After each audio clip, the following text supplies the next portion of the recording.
Hello everyone and welcome back to my channel. तो जैसे कि आपको पता है कि लास्ट टॉपिक हमारा सिंटैक्स चल रहा है, उसी सिंटैक्स के रूल्स को आगे बढ़ाते हुए आगे पढ़ते हुए हम देखेंगे कि अब कौन कौन से ऐसे डिफरेंट रूल्स हैं जो हमें सिंटैक्स बताएंगे, इसका मतलब सब्जेक्ट और वर्ब के बीच का एग्रीमेंट बताएंगे। तो चलिए सीखते हैं।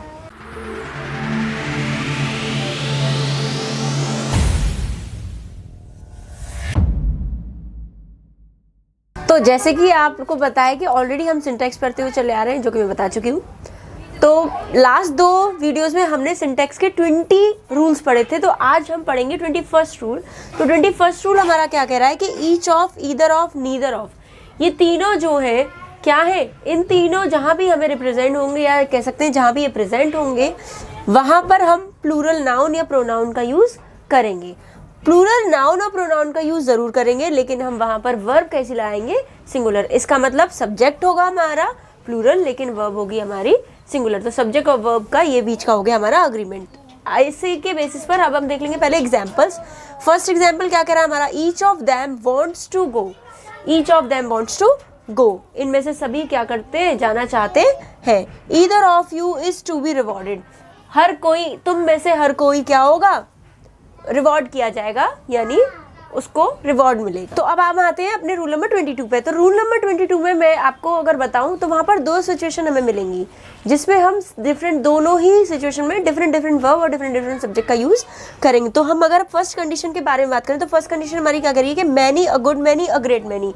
Many, a good many, a great many, अगर ये तीनों वर्ड्स आते हैं या इन तीनों में से कोई वर्ड आता है तो वहां पर हम प्लूरल नाउन और प्लूरल वर्ब का यूज करेंगे। लेकिन वहीं अगर हमारा मैनी के साथ ए या एन आ जाता है, मैनी के बाद ए या एन आ जाता है, तो वहां पर हम सिंगुलर नाउन और सिंगुलर वर्ब का यूज करेंगे। इन दोनों के बेस पर या कह सकते हैं इन दोनों के डिपेंडेंटली मैंने 2 एग्जाम्पल यहाँ नीचे ले लिए हैं।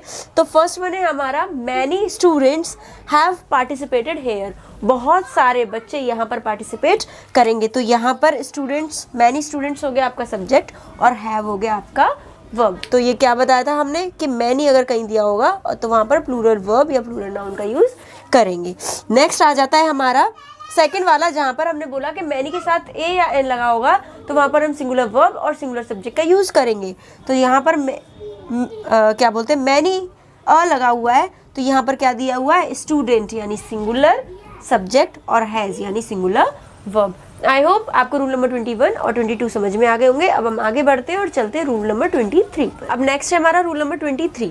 रूल नंबर 23 क्या कह रहा है हमारा, कोई भी 2 सब्जेक्ट जब ज्वाइन करेंगे, मतलब कोई भी 2 सब्जेक्ट को कोई एक वर्ड ज्वाइन करेगा, वो वर्ड कौन कौन से होंगे, with, along with, in addition to, as well as, together with, rather than, and not, besides, like, etcetera. मतलब इन वर्ड्स के साथ साथ और ऐसे टाइप के जो वर्ड्स होते हैं वो किन्हीं भी 2 सब्जेक्ट को जब ज्वाइन करेंगे तो आपकी वर्ब लगेगी फर्स्ट सब्जेक्ट के अकॉर्डिंग। मतलब फर्स्ट सब्जेक्ट अगर हमारा सिंगुलर है तो सिंगुलर वर्ब लगेगी, और अगर हमारा फर्स्ट सब्जेक्ट प्लूरल है तो प्लूरल वर्ब लगेगी। तो यहाँ पर हमने एक एग्जाम्पल ले लिया है, Sachin as well as his friends. Sachin और उसके साथ साथ उसके दोस्त। तो सचिन हमारा यहाँ सिंगुलर है तो हमने यहाँ पर क्या लगाया है, इज। इसका मतलब ये क्या हो गया, सिंगुलर सब्जेक्ट के साथ सिंगुलर वर्ब। अगर यहीं पर प्लूरल आपका सब्जेक्ट दे रखा होता तो यहाँ पर हम लगाते प्लूरल वर्ब। अब चलते हैं हम रूल नंबर 24 पर। तो जैसे रूल नंबर 22 में हमारी 2 कंडीशन थी, वैसे ही हमारे रूल नंबर 24 में भी 2 कंडीशन है। वो नाउन्स जो हमारे प्लूरल शो होते हैं उनके साथ हम क्या करते हैं, तो देखिए यहाँ पर हमने कुछ नाउन्स ले रखे हैं, जैसे पैंट्स, ट्राउजर्स, सीजर्स, शूज, ऐसे टाइप के जितने भी हमारे वर्ब्स होते हैं वो प्लूरल दिखते हैं। तो उनके साथ हम ऑब्वियस सी बात है कि जब प्लूरल है तो हम प्लूरल वर्ब लगाएंगे। तो यहाँ पर हमने एक एग्जांपल ले लिया, माय शूज आर न्यू, मेरे जूते कैसे हैं, नए हैं। नेक्स्ट है हमारा, लेकिन दूसरी कंडीशन हमारी क्या कह जाती है, जहां पर भी हमारा अ पेयर ऑफ आ जाए, a pair of pants, a pair of trousers, a pair of scissors, a pair of shoes, अगर इनमें से कोई आ जाएगा तो हम वहां पर सिंगुलर वर्ब लगाएंगे, क्योंकि हमने यहाँ क्या दे दिया है, अ पेयर ऑफ, क्योंकि यहाँ पर एक जोड़ा बोल सकते हैं ना, पेयर यानी जोड़ा, एक जोड़ी या एक जोड़ा।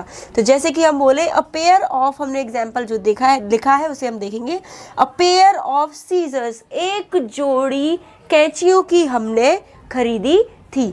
तो यहाँ पर अ पेयर ऑफ सीजर्स लिखा हुआ है तो हमने यहाँ पर किसका यूज़ कर दिया, सिंगुलर वर्ब का। इसका मतलब अगर अ पेयर ऑफ दे रखा होगा, एक जोड़ा दे रखा होगा, तो हम वहाँ पर सिंगुलर वर्ब का यूज़ करेंगे। लेकिन अगर वहीं हमें सेपरेटली मिल जाता है पैंट, ट्राउज़र, सीजर, ये सब कुछ, तो हम प्लूरल वर्ब का यूज़ करेंगे। अब चलते हैं हम रूल नंबर 25 की तरफ। रूल नंबर 25 पे चलते हैं हम। रूल नंबर 25 कहता है हमारा, उसमें भी हमारी दो कंडीशंस है, या कह सकते हैं दो सिचुएशन है। तो फर्स्ट सिचुएशन हमारी क्या कहती है कि मोर देन वन, अगर मोर देन वन ये वर्ड हमें दिया हुआ है, कह सकते हैं इसे हम फ्रेज का नाम देंगे, है ना।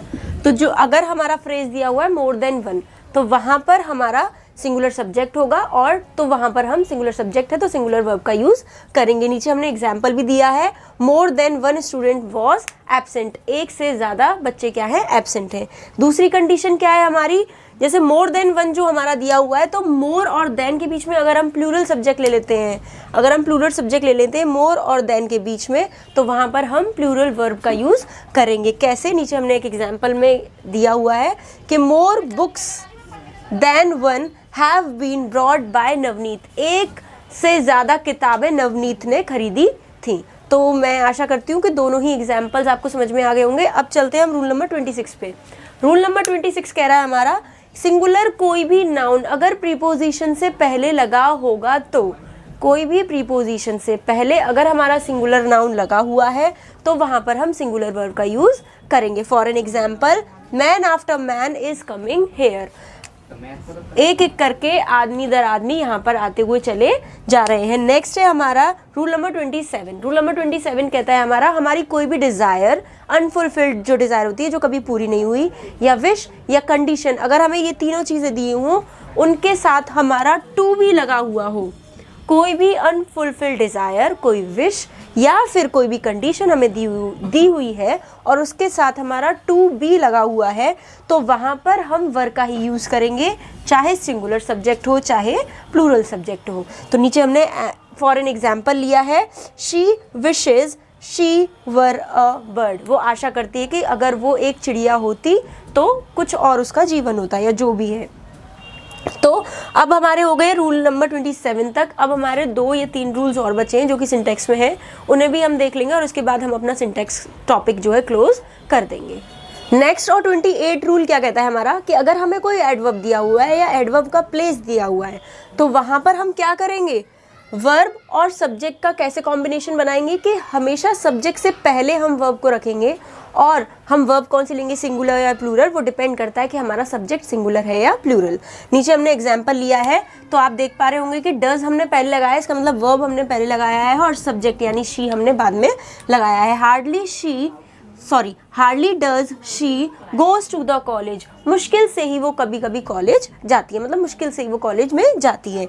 नेक्स्ट लास्ट और सबसे इजीएस्ट रूल है हमारा रूल नंबर 29, और रूल नंबर 29 हमारा क्या कहता है, इट और देयर, जो कि हम ऑलरेडी यूजेस में पढ़ चुके हैं लास्ट में 2-3 वीडियो पहले, कि यूज़ ऑफ इट, हेयर और देयर का हम कैसे करते हैं, उसी से रिलेटेड है हमारा रूल नंबर 29। तो रूल नंबर 29 क्या कह रहा है हमारा, जहाँ पर भी इट दिया होगा वहाँ पर हम हमेशा सिंगुलर वर्ब का यूज़ करेंगे, और इसी सीक्वेंस में हमारा सेंटेंस बनेगा। हमारा सेंटेंस कैसे बनेगा कि इट लगाएंगे पहले, फिर सिंगुलर वर्ब और अदर वर्ब्स।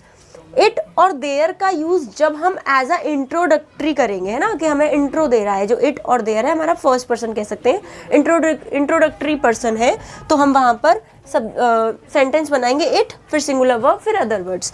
वहीं अगर हमारा देयर दे देता है, तो देयर के साथ हम पहले वर्ब लगाएंगे, फिर नाउन लगाएंगे, और वो ही वर्ब, जैसे कि हमारा रूल नंबर 28 में है कि नाउन के ऊपर ही डिपेंड करेगा कि हमारा वर्ब सिंगुलर होगा या प्लूरल। मैंने दोनों के नीचे एग्जाम्पल्स ले लिए। इट वॉज मोनू एंड पायल, वो मोनू और पायल थे, और देयर का हमने एग्जाम्पल ले लिया है, देयर वर 5 फार्मर्स, तो वो कितने फार्मर्स थे, 5 फार्मर्स थे।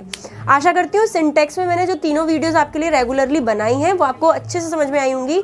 पूरे 29 रूल्स को मैंने 3 वीडियो में कवर किया है। सारे रूल्स रूल नंबर 1 से 29 तक देखिए, पढ़िए और समझिए। अगर आपको मेरी वीडियो पसंद आए तो लाइक कीजिए, शेयर कीजिए, कमेंट कीजिए और मेरे चैनल को सब्सक्राइब कीजिए।